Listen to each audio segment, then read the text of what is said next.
twist. Now this one is also folding flat and going down. They both can't be on the bottom. So that's when the only thing you can really do is stand it up. Like so. So instead of it laying flat, it'll actually stand up straight. Pull this out of here. That's going to be on that side. There. Like so. I don't know how well you can see that, but they're going to be standing up straight. Okay? Then push this one through like so.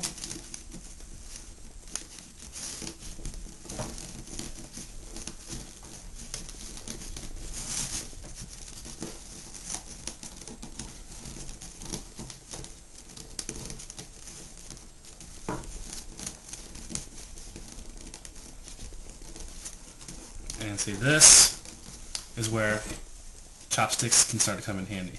You can take it, and you can just kind of push it through like that.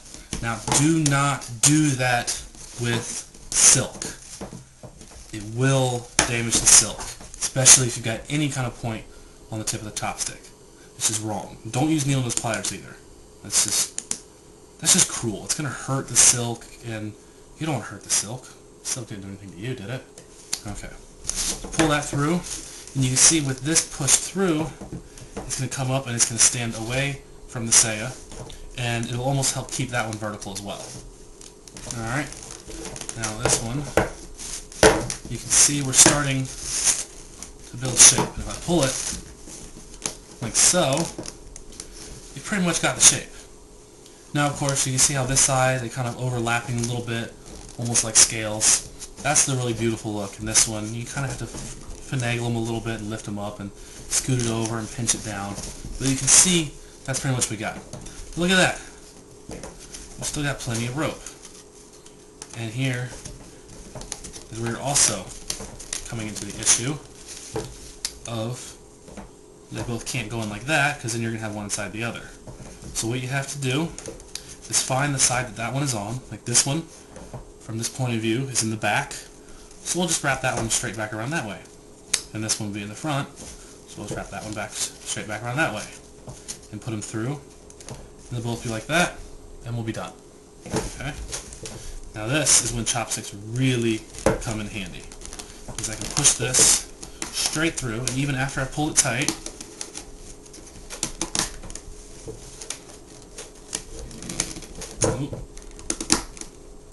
there we go. Wiggle that up a little bit. Try and bring up some of that slack. And that'll loosen that back up for us a little bit.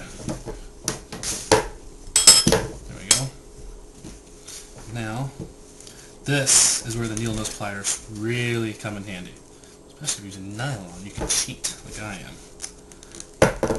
Of course, don't want to recommend cheating ever. Cheating's bad. Right, guys? Okay. You have to loosen this up a little bit more. And you can do that just by twisting it and moving around. You can hear my saya whacking around all over the place. I should probably move the towel this side so we're not hurting the saya anymore. You can see all kinds of, I don't know if you can see it in the light, all kinds of nicks and dings, and where I've repainted the little chips with black nail polish because it's too cheap to actually go out and get the whole thing re-lacquered, but I'm just going to chip it up the next weekend practicing. So, I'm going to twist it up, get it nice and loose again. Now I normally wouldn't draw it tight like that, but that was just for demonstration purposes. Okay. There we go.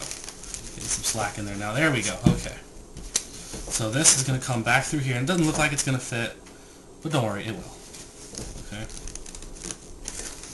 And once again, needle nose pliers, and make sure that you put it in at the right angle, because you'd hate to get this whole thing done and have it at the wrong way, going the wrong way, and then just look like that. Now, see, that is why you definitely do not want to do this with silk. See what happened? Punch right through it. Good thing it's a cheap nylon sageo. It's magic. Thank you. Okay, since that didn't work, try the chopstick method. Towel back on the table. And we'll just push this through. And like so. And I gotta say, this is the part that might be difficult for some people, especially if you don't have any hand strength. It can really be a pain. But I've been doing this for a while and working hard. I've got a little bit of hand strength. Now I've got a little bit out there. No, no, don't cheat. Ugh. There we go. You have to excuse the funny voices. I've been up for about 18 hours or so now. Got off work a little while ago. Yay!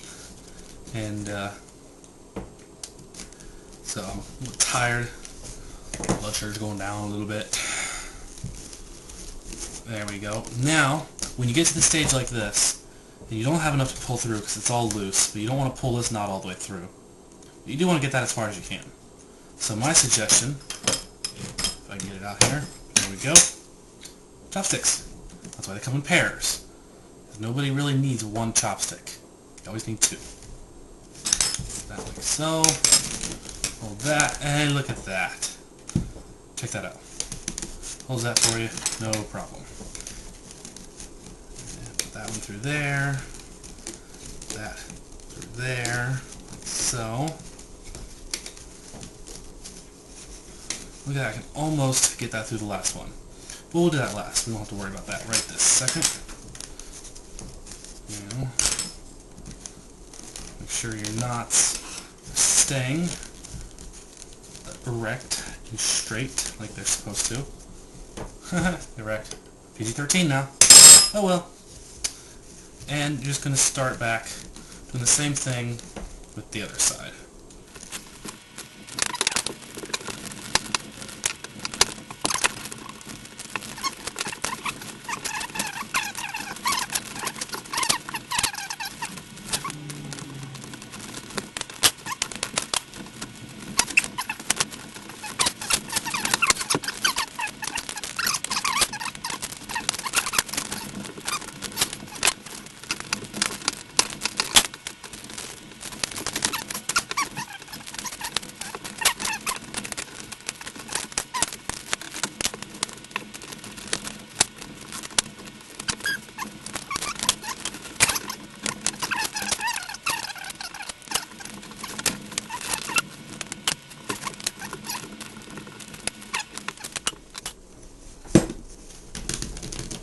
There. There we go. And don't make sure you don't pull that all the way through. It'll be SOL. And this is when put one of those in each. And then pull! And pull.